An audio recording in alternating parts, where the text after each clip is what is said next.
প্রিয় শিক্ষার্থীরা, আমরা আজকে তোমাদের সপ্তম অধ্যায় সম্পাদ্য 7.1-এর 5 নাম্বার জ্যামিতিটা আঁকবো। এখানে প্রশ্নে দেখো তোমরা বলা আছে ত্রিভুজের ভূমি সংলগ্ন একটি কোণ, উচ্চতা ও অপর দুই বাহুর সমষ্টি দেওয়া আছে। কি কি দেওয়া আছে? ত্রিভুজের ভূমি সংলগ্ন একটি কোণ, আর আমরা ত্রিভুজের ভূমি সংলগ্ন একটি কোণ ধরলাম কাকে? এক্স। হ্যাঁ, আমি আগে পেন্সিল দিয়ে এঁকেছিলাম, কিন্তু ভিডিওতে সুন্দর দেখানোর জন্য এখন কলম দিয়ে এঁকে দেখাচ্ছি। হ্যাঁ, এটা হলো ত্রিভুজের ভূমি সংলগ্ন একটি কোণ, এবং এই কোণটার নাম দিলাম কি? এক্স।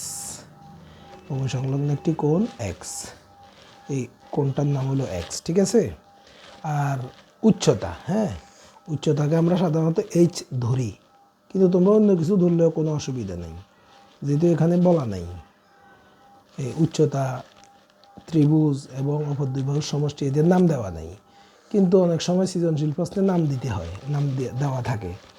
প্রশ্নে যদি নাম দেওয়া থাকে তাহলে আমরা অন্য নাম ব্যবহার করতে পারবো না। এটা আমরা আন্দাজ করে নিছি, উচ্চতাটা একটু ছোট করে নিবা, কোনটাও একটু ছোট করে নিবা। আর যেহেতু এটা অপর দুই বাহুর সমষ্টি, মানে দুইটা বাহুর যোগফল, তাইলে এটা একটু বড় করে নিতে হবে। হ্যাঁ, একটু বড় করে নিতে হবে যাতে আমাদের চিত্রটা সুন্দর হয়। এই অপর দুই বাহুর সমষ্টি হলো এস। তাইলে আমাদের কি কি দেওয়া ছিল? ত্রিভুজের ভূমি, ভূমি সংলগ্ন একটি কোণ, তাহলে ত্রিভুজের ভূমি হলো এইচ। ভূমি সংলগ্ন না, ত্রিভুজের ভূমি না, ত্রিভুজের ভূমি সংলগ্ন একটি কোণ হলো এক্স, উচ্চতা হলো এইচ, এবং অপর দুই বাহুর সমষ্টি হলো এস দেওয়া আছে। এখন আমাদেরকে ত্রিভুজটা আঁকতে হবে। দেখো আমরা এখন ত্রিভুজটা আঁকবো। হ্যাঁ, আমি একটু এদিক করে আঁকছি, কারণ এই ত্রিভুজটার দুটো বাহুর সমষ্টি নিতে হবে। তো এখন আমরা ধরলাম যে কোনো একটা রশ্মি, ধরো এটা এম এন, যে কোনো একটা রশ্মি এম এন নিলাম। এম এন এর এম বিন্দুতে আমরা এখন কি করব? এই এক্স কোণের সমান করে একটা কোণ আঁকবো। এখানে যে এক্স কোণ আছে, একটা কোণ আঁকতে গেলে মানে দুইটা মাপ নিতে হয়। একটা হলো কোণের ব্যাসার্ধ, যে কোণের ব্যাসার্ধটা নিতে হয়, তারপরে কোণের কৌণিক যে দূরত্বটা কত ডিগ্রি সেটার মাপ নিতে হয়, নিয়ে আবার এখানে এটা কাটতে হয়। এখানে কাটার পরে, হ্যাঁ, এখানে কাটার পরে এবার আমরা যে বিন্দুটা পাইছি, এই বিন্দুটা এখন কি করব? এখানে এই এক্স কোণের সমান করে আমরা একটা কোণ আঁকতেছি। কোণটার নাম কি হবে? এম এন মনে করো, আর বাকিটা হলো এফ। এম এন এফ একটা কোণ আঁকছি। এই কোণটা একটু বড় করে আঁকতে হবে, কারণ এখান থেকে আমরা দুটো বাহুর সমষ্টি কেটে নিব। তো এম এন ধরলাম, এটা হলো এফ। এম এন এফ একটা কোণ আঁকছি। এরপরে আমাদেরকে এই ত্রিভুজের উচ্চতাটা যদি নিতে হয়, তাহলে এখানে একটা লম্ব আঁকতে হবে। আর তোমরা কি জানো, লম্ব আঁকতে গেলে যে কোনো ব্যাসার্ধ নিয়ে এখানে প্রথমে একটা বৃত্তচাপ আঁকতে, যে কোনো ব্যাসার্ধ তোমার ইচ্ছা মতো। এবার এই ব্যাসার্ধটাকে আর পরিবর্তন করা যাবে না, যেভাবে আছে ওই একই ব্যাসার্ধ নিয়ে এখানে একটা বৃত্তচাপ আঁকবো, এটা হবে 60 ডিগ্রি। এখানে আর একটা বৃত্তচাপ আঁকবো, এবার হলো 120 ডিগ্রি। পরে 60 ডিগ্রিকে আবার যদি কাটি, এটা হবে 30 ডিগ্রি। তাহলে এদিকে 60, এদিকে 30, মোট 90 ডিগ্রি। এখন 90 ডিগ্রি হলো কি না এটা আমরা শিওর করার জন্য একটু কি করব, এই সমকোণী ত্রিভুজটা দিয়ে দেখব। এই সমকোণী ত্রিভুজের এটা কিন্তু 90 ডিগ্রি কোণ, দেখছো? দেখো তো মিলছে কি না। এই যে এই বিন্দু মিলে গেছে, এই যে মিলে গেছে, এই, ঠিক আছে।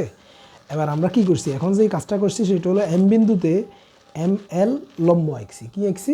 এম এল একটা লম্ব আঁকছি।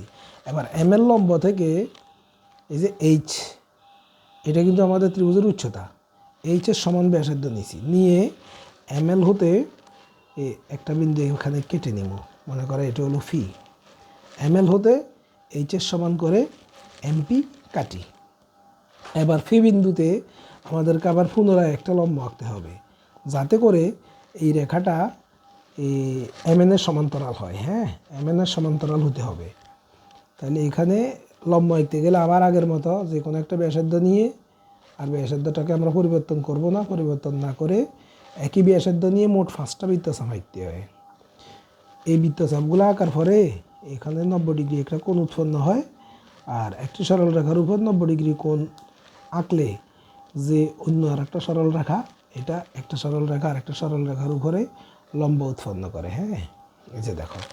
তারপরে আমরা একটু শিওর হব 90 ডিগ্রি হইল কি না। হ্যাঁ, অনেক সময় এই কম্পাসের কাঁটাটা একটু পার্থক্য হইলে এটা 90 ডিগ্রি থেকে কম অথবা বেশি হয়ে যায়। এই যে 90 ডিগ্রি, হ্যাঁ, এখন এটা কিন্তু 90 ডিগ্রি হয়ে গেছে, হ্যাঁ, এই 90 ডিগ্রি হয়ে গেছে। এবার দেখো এখানে আমরা যে ফি কিউ রেখাটা লম্ব রেখা এঁকছি, এটা এম এন এর সমান্তরাল। এখন এই ফি কিউ রেখাটা এই এম এফকে কোন বিন্দুতে ছেদ করছে? এ বিন্দুতে ছেদ করছে। এবার আমরা কি করব? অপোজিট দুই বাহুর সমষ্টি এস আছে, এই এম এফ হতে এ এস এর সমান করে এম জি অংশ কাটি। এবার আমাদের এই এ বিন্দু থেকে এই দিক হলো মানে অর্ধেক বা তার বেশি, আর এই দিক হলো অর্ধেক বা তার কম। এটা হলো দুটো বাহুর সমষ্টি। এখন আমাদের যে ত্রিভুজটা, ত্রিভুজের একটা বাহু এখানে আর একটা বাহু এখানে। এখন এটা তো ত্রিভুজ হয়নি। ত্রিভুজ হবে যখন আমরা এই এজি এর সমান করে এই এম এন এর উপর একটা এই যে এরকম করে একটা বৃত্তচাপ আঁকবো। এম এন এর উপর যখন একটা বৃত্তচাপ আঁকবো, এই বৃত্তচাপটা মনে করলাম এটা হলো বি আর এটা হলো বি ডট, হ্যাঁ। তাইলে এবার আমরা কি করব? এটা সি ধরবো, এটাকে সি ধরি, এটা একটাকে ধরলাম বি আর একটাকে ধরলাম সি। এবার আমরা এ বিন্দু থেকে এই যে সিটাকে যোগ করে ফেললাম, হ্যাঁ। আবার এ বিন্দু থেকে এ বিটাকে যোগ করে ফেললাম।